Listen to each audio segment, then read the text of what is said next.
ചെങ്കോട്ട് metre gauge ട്രെയിനിന്റെ സ്മരണ പുതുക്കി മലർമഞ്ചൽ നാട്ടുകൂട്ടത്തിന് തുടക്കമായി. മീറ്റർ ഗേജ് പിന്നിട്ട് 3 വർഷം പിന്നിട്ട സാഹചര്യത്തിൽ കിഴക്കൻ മലനിരകളിലൂടെ കുതിച്ചുപാഞ്ഞ കുഞ്ഞൻ ട്രെയിനിന്റെ സ്മരണ പുതുക്കൽ പരിപാടിയുടെ ശ്രദ്ധേയ ഭാഗമായിരുന്നു. നിസ്വാർത്ഥ സേവനം, സംഘബലം, നാടിന്റെ നന്മയ്ക്ക്, പുരോഗതിക്ക് എന്ന ആപ്തവാക്യം മുൻനിർത്തി കൂട്ടായ്മ സംഘടിപ്പിച്ച് സാമൂഹ്യ പ്രതിബദ്ധതയുള്ള ഒരു സമൂഹത്തെ വാർത്തെടുക്കുകയാണ് മലർമഞ്ചൽ നാട്ടുകൂട്ടം ലക്ഷ്യമിടുന്നത്. പഴമയുടെ പെരുമ നിലനിർത്തുക എന്ന ലക്ഷ്യത്തോടെ അംഗങ്ങൾ ആശയവിനിമയം നടത്തുന്നത് തപാലിലൂടെ എത്തുന്ന കത്തുകളിലൂടെ ആയിരിക്കും എന്നതും പ്രത്യേകതയാണ്. പുനലൂർ റെയിൽവേ സ്റ്റേഷനിൽ സംഘടിപ്പിച്ച ചടങ്ങിൽ BJP സംസ്ഥാന സെക്രട്ടറി B. രാധാമണി ഉദ്ഘാടനം നിർവഹിച്ചു.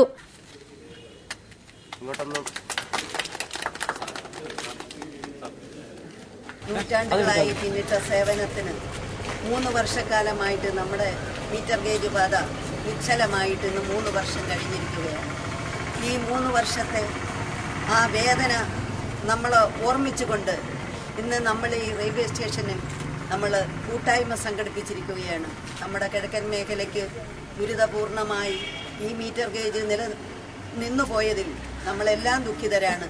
ആ സ്മരണ നമ്മൾ പുതുക്കിക്കൊണ്ട്, ആ വേദന ഉൾക്കൊണ്ടുകൊണ്ട് നമ്മളെല്ലാവരും ഇന്നിവിടെ വിളക്ക് കത്തിച്ച് ഈ കൂട്ടായ്മ ഉദ്ഘാടനം ചെയ്തതായി അറിയിക്കുന്നു. പത്രപ്രവർത്തകനും എഴുത്തുകാരനുമായ കൈപ്പള്ളിൽ ഗോപകുമാർ, കൊട്ടാരക്കര ഗവൺമെന്റ് HSSലെ റിട്ടയർഡ് അധ്യാപകൻ D. Sathyapalan, DREU Punalur branch secretary M. Pookkutty, Shaiju Kottarakkara, Shafi Punalur, Muhammad Rafi തുടങ്ങിയവർ സംസാരിച്ചു. News bureau, Punalur.